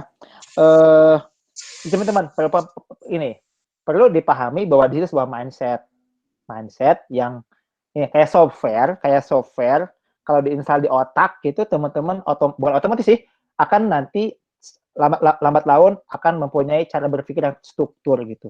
Coba kamu bayangin teman-teman, kamu punya tim yang semua timnya itu punya cara berpikir yang maju dan struktur itu. Itu kamu dikasih install sebuah software yang sangat canggih, kemudian otomatis kamu akan punya performa yang sangat bagus kayak gitu. Itu yang pertama. Nah, terus gimana dalam aplikasinya? Sama, bikin proker yang tadi saya jelasin. Teman-teman mengenerate sebuah proker, tapi prokernya pengen bagus, impactful, menjawab kebutuhan, pakai apa? Pakai design thinking. Bisa kayak gitu. Atau dalam halnya teman-teman rapat yang teman-teman lakukan. Gimana biar rapatnya biar efektif, efisien? Pakai design thinking. Sebagai salah satu metode rapat agar nanti dalam setiap pertemuan itu ada goals, ada output yang dihasilkan. Tidak hahi-hahi, tidak ngalor ngidul, tapi terstruktur, jelas, ada framework-nya kayak gitu. Itu mungkin ya Awadi, sudah singkat. Oke. Tapi misalkan Kang, tapi mungkin base-nya adalah kasus gitu ya Kang ya, ketika maksudnya gini, kapan sih kita harus menggunakan design thinking ketika menemukan suatu kasus yang bagaimanakah, atau setiap kasus bisa kita selesaikan dengan design thinking gitu? Enggak semua kasus bisa. Jadi design thinking itu bukan panacea, bukan seluruh obat yang bisa healing sebagai masalah gitu. Tergantung konteksnya apa gitu. Ada kasus, kalau ada kasus yang bisa kita selesaikan dengan pendekatan design thinking karena kita ingin mencari root cause atau mencari titik intervensi yang paling mujarab yang ingin kita cari, itu pakai design thinking. Tapi kalau design thinking yang sifatnya yang lebih ke berkaitan dengan user atau dengan manusia seperti itu, karena human centered design, di sana kita bisa melakukan proses design thinking gitu. Oke. Butuh waktunya lagi kalau saya menjelaskan bagaimana design thinking bekerja, bagaimana design thinking bekerja, itu butuh waktu lagi gitu. Mungkin di next session aja gitu, Waldi. Oke. Oke, teman-teman. Nah, ini itu untuk menjawab pertanyaan dari anonim tadi, implementasinya gitu ya. Dan selanjutnya ada pertanyaan, ada tips nggak Kang pilih tim dalam buat design thinking bareng-bareng? Oke. Yang pertama, harus berbeda latar belakang nih. Yang sampai semua anak ekonomi kayak gitu. Tapi misalnya nih, Imam Syahid waktu jadi presiden BMKMA ingin menyelesaikan masalah UKT misalnya gitu ya. Atau jangan UKT, itu terlalu sensitif ya. Apa ya, misalkan masalah apa nih? Masalah apa ya? Apa awal di masalah di Unpad apa masalah di Unpad? Apa ya? Misalnya ini, masalah infrastruktur, odong-odong nih. Misalnya nih, mahasiswa ngantri panjang banget ketika naik odong-odong ketika jam 7 sampai 8 pagi, terus pengen nyari solusi gimana sih biar gak ngantri, apakah harus nambah infrastruktur, apakah harus ngajakin mereka jalan lagi atau seperti apa gitu. Nah, ketika teman-teman pengen solving masalah ini, bikin tim yang dari sana tuh orang-orang yang paham masalah, yang datang dari berbagai sudut pandang. Misalkan, kayaknya saya harus ngajak satpam deh, saya harus ngajak mahasiswanya deh, saya harus ngajak supir odong-odongnya deh, saya harus ngajak rektorat deh, saya harus ngajak ini deh. Jadi orang-orang yang berbeda latar belakang, berbeda pemikiran, berbeda sudut pandang kayak gitu, agar kita ingin mendefinisikan kompleksitas masalah. Oh, ternyata masalahnya sangat rumit gitu. Jadi nanti kita bisa mendefinisikan inti masalahnya apa. Pun nanti ketika melakukan proses ideasi, teman-teman harapannya bisa menjadi sebuah solusi yang menjawab si kompleksitas masalah tersebut. Gitu. Jadi intinya harus beragam gitu. Orang-orang yang beragam pemikiran, beragam latar belakang kayak gitu. Oke. Dari mewakili berbagai stakeholders ya Kang ya. Iya, stakeholder. Ya. Oke, menarik. Nah, selanjutnya ada dari pertanyaan dari Teh Dea nih Kang. Teh Dea. Nah, sebagai orang yang sudah berpengalaman dalam design thinking, tadi 7 tahun kemana-mana di berbagai bidang untuk mencari solusi masalah sosial nih Kang. Boleh diceritakan pengalaman paling berkesan nih Kang, pengalaman paling berkesan selama dalam penerapannya nggak Kang? Mungkin ada pengalaman paling berkesan ya Kang? Ada. Ini ya, teman-teman pernah main ke KHTX nggak?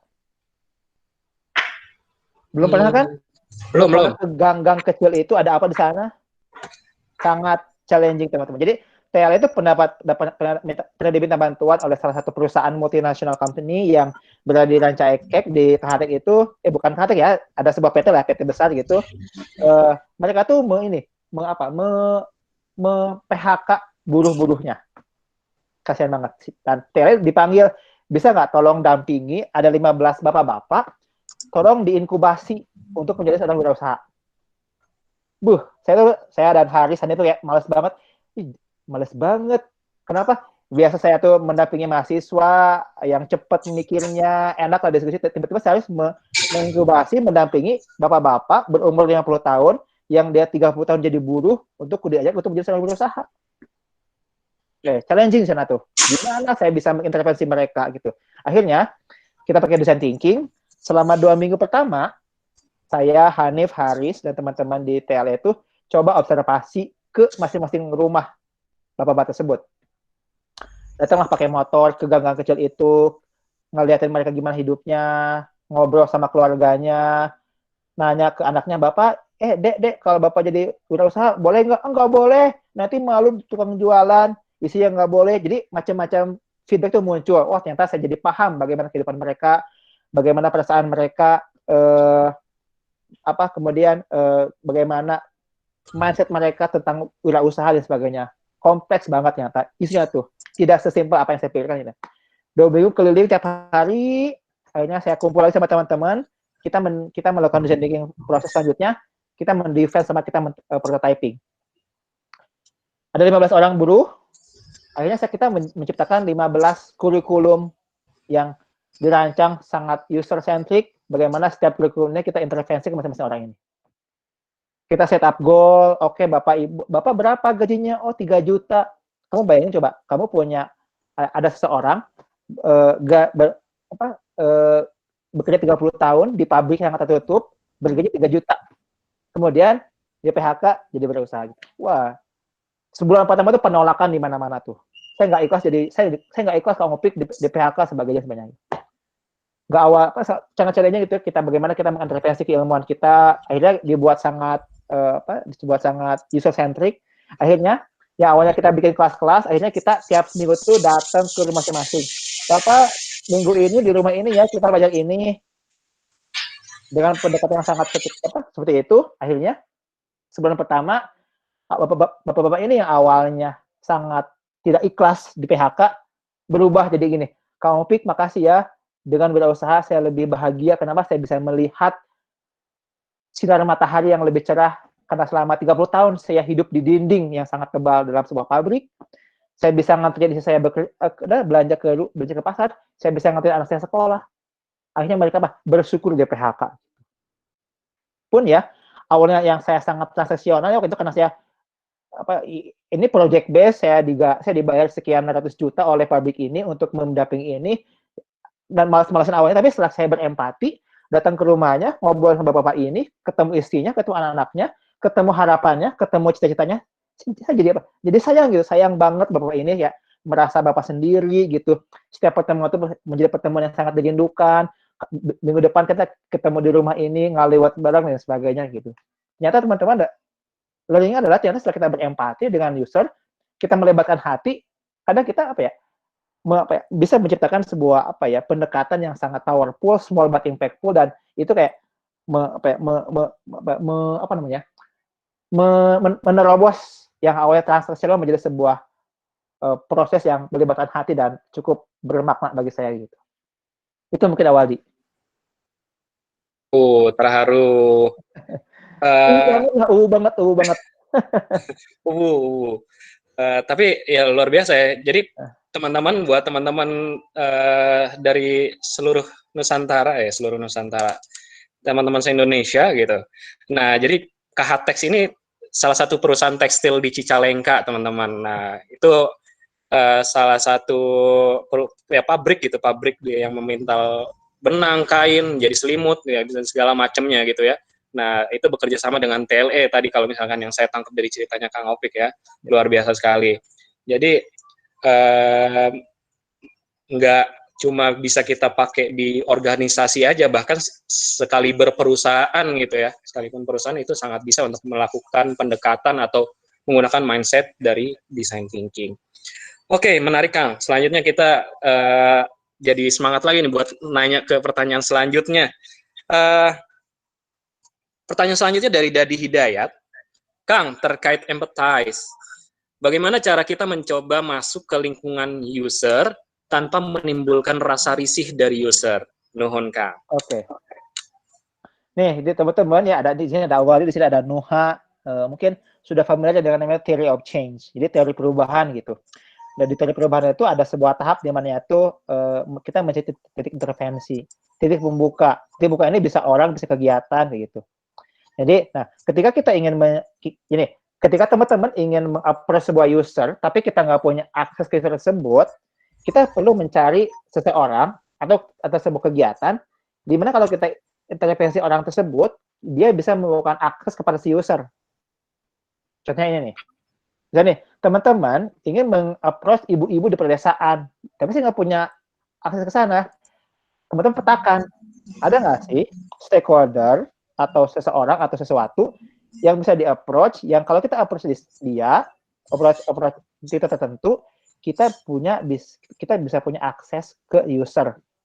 Oh, nanti misalkan, ini tolong kenalin, ini ada Taufik dari TLE, dia melakukan proses bla bla bla bla bla bla, sehingga dia menjadi jembatan bagi kita agar kita bisa dekat dengan si user.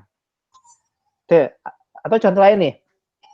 Jadi, kalau teman-teman ingin mengintervensi sebuah kelompok sosial di masyarakat, misalnya tuh kita, aduh gimana ya, ngumpulin warga itu susah banget ternyata. Ya iyalah, jangan pernah bikin kegiatan atau waktu di mana kita membuat waktu baru bagi mereka. Tapi bisa nggak sih ada kegiatan-kegiatan tertentu yang mereka tuh ngumpul? Oh ternyata ibu-ibu di sana tuh ngumpul. Ini ketika saya datang ke ini juga datang ke Cianjur Selatan juga, saya nggak bikin waktu baru, saya nggak bikin momen baru ngumpulin ibu-ibu, tapi saya datang mengintervensi sebuah kegiatan kegiatan arisan, kegiatan pengajian.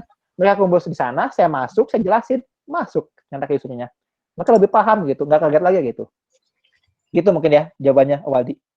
Ini kita mencari titik intervensi lah. Iya, titik intervensi. Pintu masuknya tuh ya, siapa guys? Nah, oke, boleh minta tolong dikebawahkan operator, teman-teman panitia. Iya, untuk oh iya ada pertanyaan ini ternyata. Mohon maaf, terima kasih. Operatornya masih konsentrasi. Nah, ini pertanyaan dari Hasna Karimah.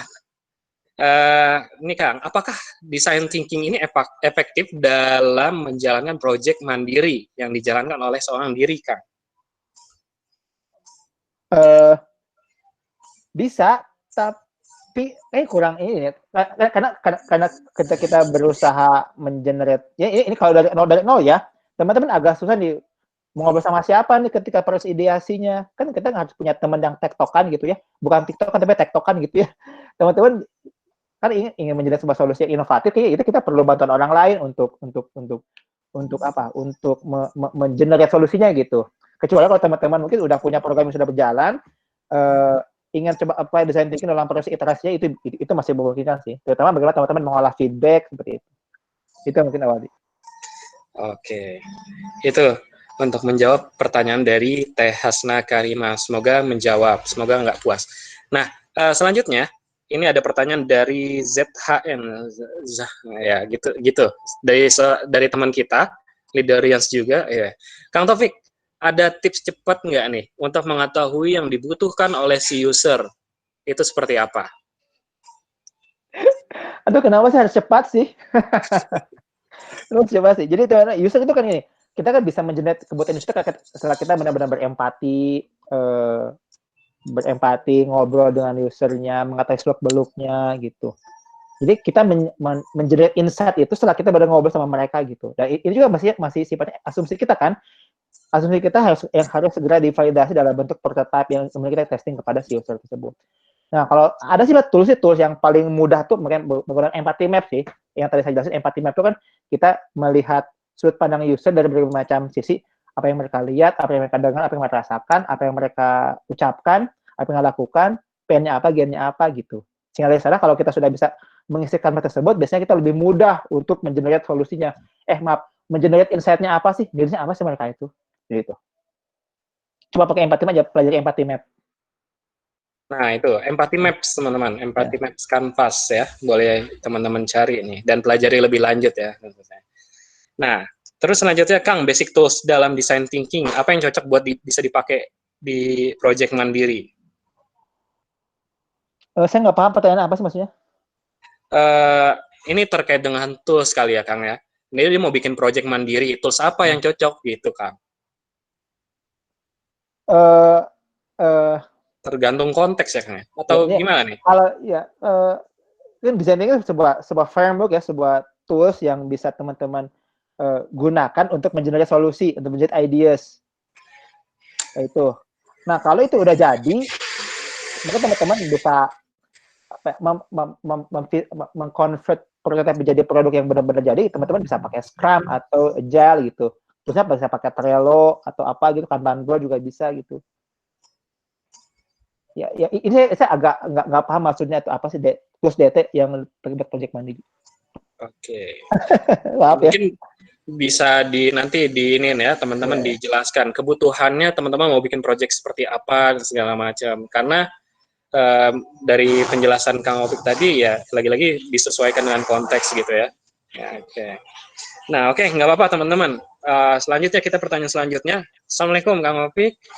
Teknik six thinking hats, apakah bisa jadi contoh untuk menjadi panduan kepemimpinan, Kang?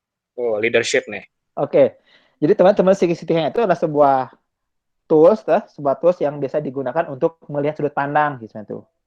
Nah, biasanya tuh kalau dalam design thinking proses, Six Thinking Hat itu bisa digunakan dalam proses ini bisa bisa dalam empathizing. Kita ingin melihat berbagai macam sudut pandang dari satu dari satu isu gitu.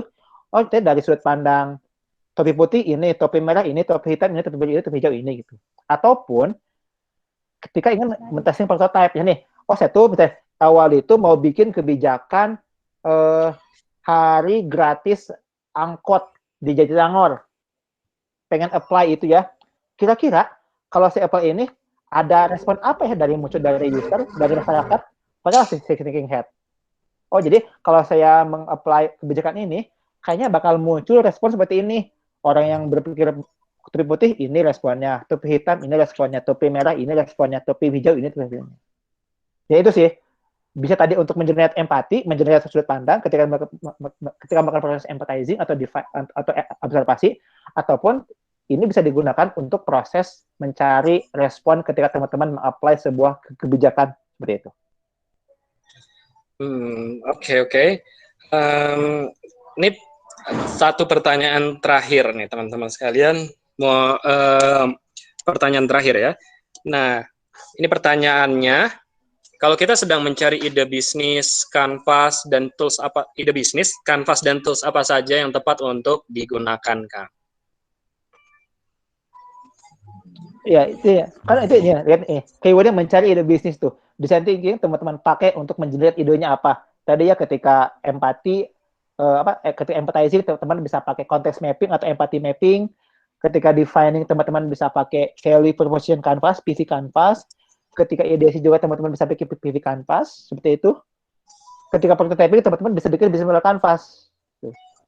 Ini sih harus sesi yang berbeda lagi ya, bagaimana design thinking digunakan untuk business development itu bisa pakai. Atau design thinking for social enterprise juga ada. Bagaimana kita bisa menjelaskan ide-ide social enterprise dengan berkaitan design thinking juga ada tools yang sudah teman-teman TLF punya dan itu bisa menjadi satu kesatuan gitu. Udah. Oke. Terima kasih banyak Kang Opik sudah berbagi inspirasi dan insight. Semoga teman-teman ya, ilmu hanya sekedar ilmu jika hanya disimpan di otak tapi tidak kemudian kita amalkan, kita implementasikan gitu ya. Semoga nggak apa-apa kalau misalkan teman-teman bingung gitu ya, karena saya juga belajar design thinking sampai hari ini pun juga masih terus belajar teman-teman, karena pada prinsipnya ya itu terus belajar. Dan kalau kita berbicara tentang design thinking adalah berbicara tentang mindset teman-teman.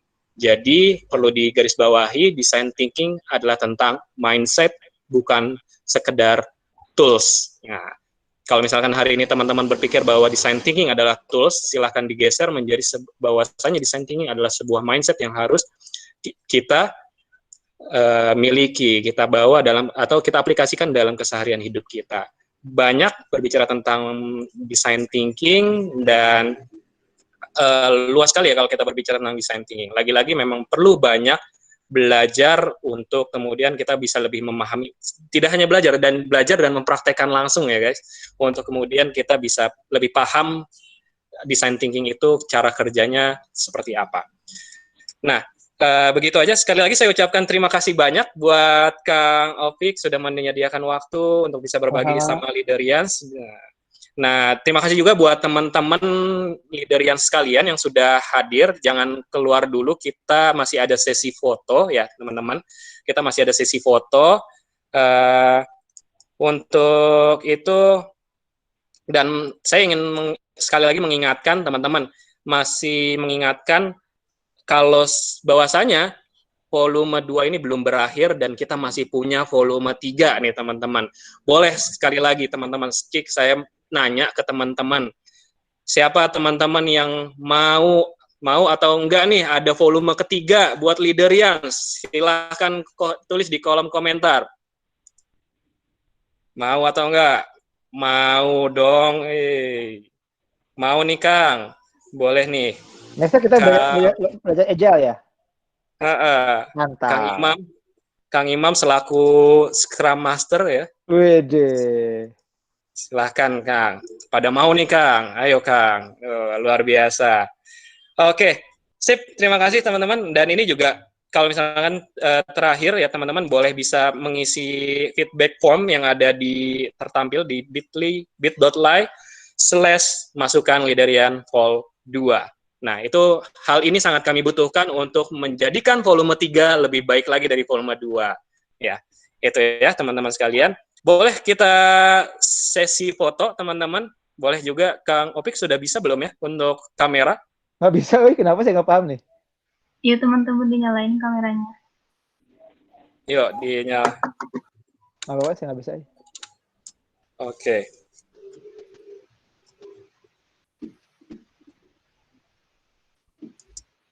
Kita lihat keseruannya. Tadi sekarang 98 ya. Tadi up to 130-an ya. 130-an teman-teman. Luar biasa.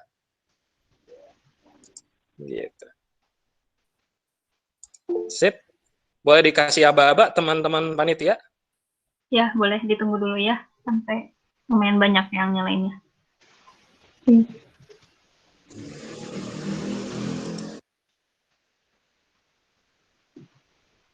Kalau udah siap, oke.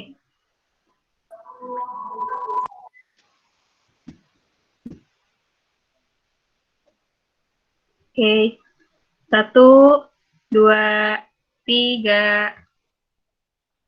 Sekali lagi. 1, 2, 3. Terima kasih banyak semuanya. Terima kasih banyak.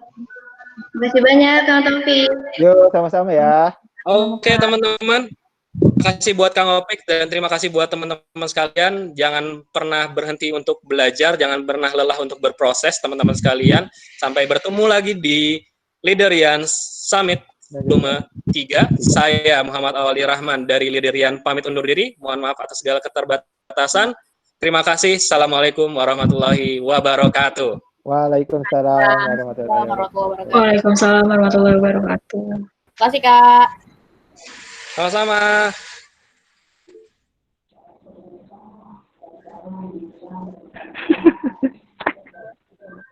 Selamat berbuka yang puasa. Belum azan juga.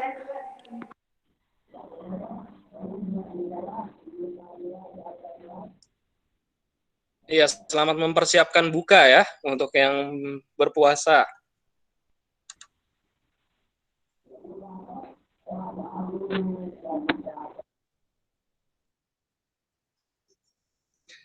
Jangan lupa untuk diisi form feedback-nya